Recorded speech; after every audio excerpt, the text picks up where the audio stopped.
Donald Trump is doing exactly as he's promised, and he's kicking people out of the country that came in illegally. Now, are some of those going to go back home, or are they going to end up here in Canada?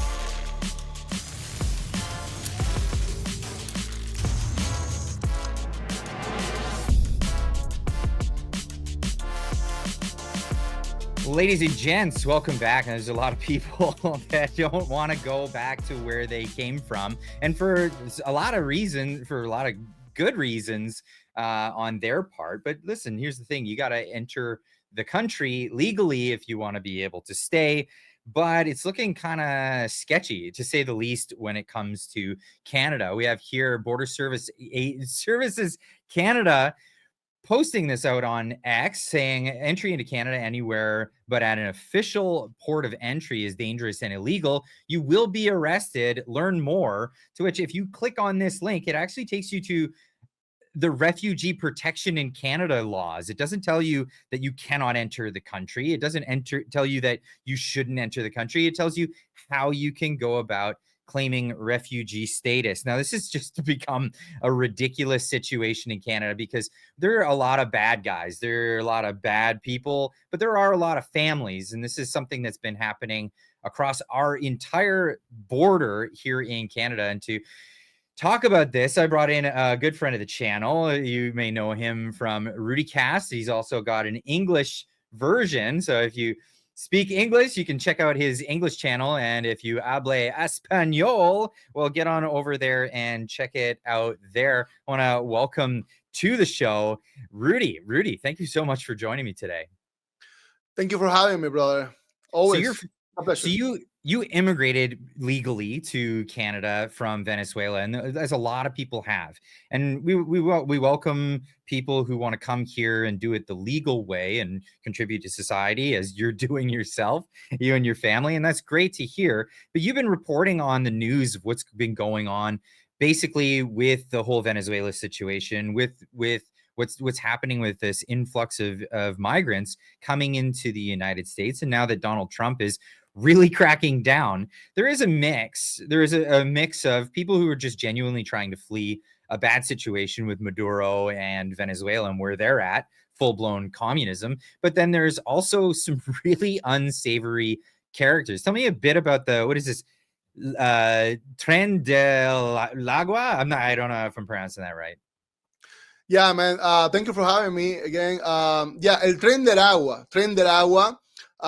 So it's a criminal organization that was born in Venezuela and is now spread all around the world, mostly in America, but a lot of them went to the United States, crossing through Mexico, and yeah, you're right. I think Donald Trump is doing the right thing right now. Is doing the job for what he was elected.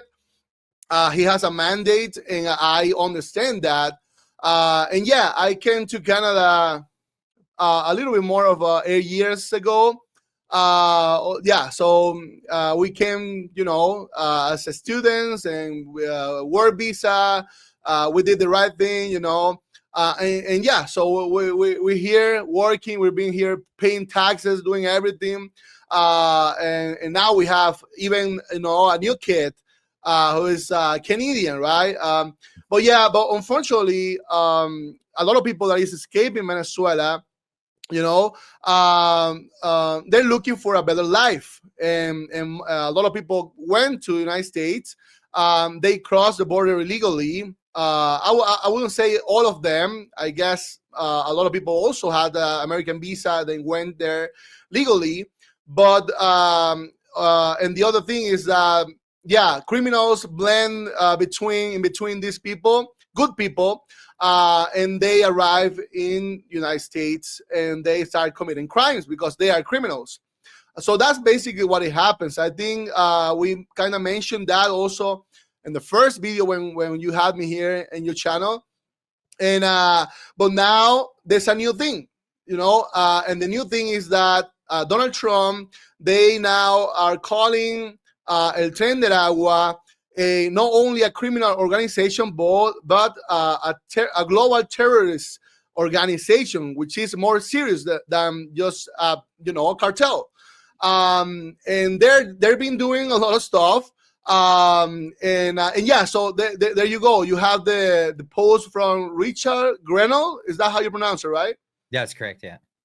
Richard Grenell, who was the ambassador, special ambassador who Donald Trump sent to Venezuela just a few days ago to kind of like negotiate with Maduro, the dictator of Venezuela, to negotiate with them to receive these gangs or these terrorists, also with people that they are deporting from states, that they are just good people that unfortunately crossed the border illegally, and they are now getting deported back to Venezuela. So that what you have in your screen is the two airplanes that the dictatorship sent to the United States. Those are commercial airplanes, and the guy that is on the right with the sweater and the jacket is Richard Grenell, the ambassador of Trump. Basically, that was the guy who went to Venezuela to negotiate. He got the deal, and he not only got the deal, he also got how he got back 6 Americans that were kidnapped by the regime in Venezuela. They still have 6 more people in Venezuela, Americans, hostage there. So I guess they are the dictatorship of Venezuela. They're trying to negotiate with the United States. Something. What is that? Well, keep selling oil to the United States. That's the only bad thing that I would say that Donald Trump haven't accomplished yet, to cancel the deal with Chevron, because Chevron still pumping oil from Venezuela. So that's what's happening right now. So I wanted to focus on this, and this is the image that you sent to me, because like most people's image of gangsters from South America are these guys with bald heads and tattooed head to toe all over the place, but these are the guys that are being deported in this image. So this is what's kind of worrisome. These look like just your average guys, maybe college age dudes that would just be hanging out. That you would see these are some of the worst guys in the world. These are some of the toughest criminals that, belong in prisons. Let's just put it bluntly, that they belong in prisons, and they're roaming free because of, whatever situation in Venezuela. And some of them may end up in Canada. What kind of danger is there for the Canadian people at this point that this might be an incoming problem for Canadians? Yeah. Yeah. So as you say, the difference between, for example, El Tren de Aragua and the MS-13, which is one of the most dangerous gangs also in the war, the difference is that the El Tren de Aragua, they don't identify themselves with tattoos. So it's not like other gangs that they normally, by rank, they will have different tattoos to identify them. El Tren de Aragua, they don't do that, so they can easily blend, in communities. They can be working with you on construction, McDonald's, I don't know, different areas, because they do work. We saw that in the States. They were working the moment that they were getting arrested. So yeah, so I have, and I promise you that I'm gonna try to find the proof of this. But I heard that these people, they were already crossing. That there was one people that was also trying to teach others how to cross to Canada from the States. Apparently they recorded.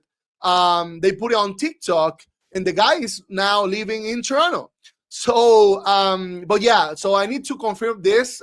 For now, it's just something that I heard. But I promise you that as soon as I get that data, I will send it to you. Yeah, we have videos that are, surfacing around X, other websites as well. This is official from the RCMP Manitoba of 6 individuals caught on thermal cameras, and this is a trend. It's been going in this direction. We also have, breaking. This is RCMP showing 9 people, including children. So we don't know if this is trafficking of people, or this might just be families. And my assumption, my first assumption would be this is a family of people that are trying to, dodge being, deported. Because if they get deported, they're going to go back to. It says here that they were Colombian and Venezuelan, so they would end up back in their countries of origin, not into Canada. And they're looking for an extended stay here in North America. And this is essentially what Canadians are worried about at this point. Well, our government is not taking care of this situation. They're, if anything, encouraging it, and they have been for a number of years. Is there any fears in the Venezuelan community, maybe the Spanish-speaking community, that this is kind of a? We know that when gangs come in, they'll first pick on the people that they can communicate with the most. Is there concerns like this? Yeah, I'm being very critic with my people, more specifically with the people that call themselves opposition in Venezuela, and they are complaining about the decision of Donald Trump of deporting these criminals back to Venezuela. They had to go, unfortunately, back to Venezuela, but our fight right now is that we need to get rid of the dictatorship first, because what is happening is, they send 2 airplanes. I was wondering if you were talking about the Canadian dictatorship or the Venezuelan one. No, sorry, no, the Venezuelan dictatorship. Sorry, yeah. No, that's just me. That was me. Yeah. No, yeah. One's on its way out, one's on its way in. Yeah, I get it. Yeah. No, so basically, they send these airplanes, but they're receiving these people as just regular people, not criminals, right? And they actually, when they went inside the airplane in the United States, they were with handcuff, and everything. And then when they arrived in Venezuela, they took off those handcuffs, and they were celebrating. Everyone, as you saw in the picture, they were like celebrating, happy to be back in Venezuela. And so in the opposition, there is people. Yeah, right there. So in the opposition of Venezuela, there is people that is complaining about Donald Trump deporting these people back to Venezuela. I have to mention this. Not all of them are going back to Venezuela. There is a few people that were sent to Guantanamo in Cuba. So not all of them are going back to Venezuela. A few groups are going to Guantanamo. I guess the most dangerous guys are going to Guantanamo, probably.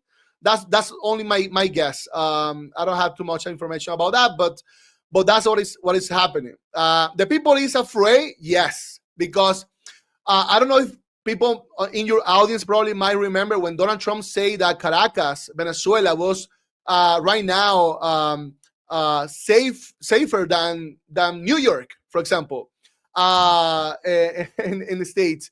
That's true. It was hilarious, but it was true, because again, Venezuela released all the criminals to different countries. They send it to different countries. They empty their jails, and Venezuela became safer.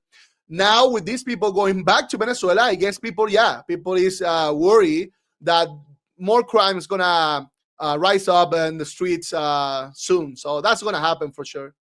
If you want to keep up on all the news Venezuela in Canada and across the Americas, make sure that you're subscribed to RuddyCast.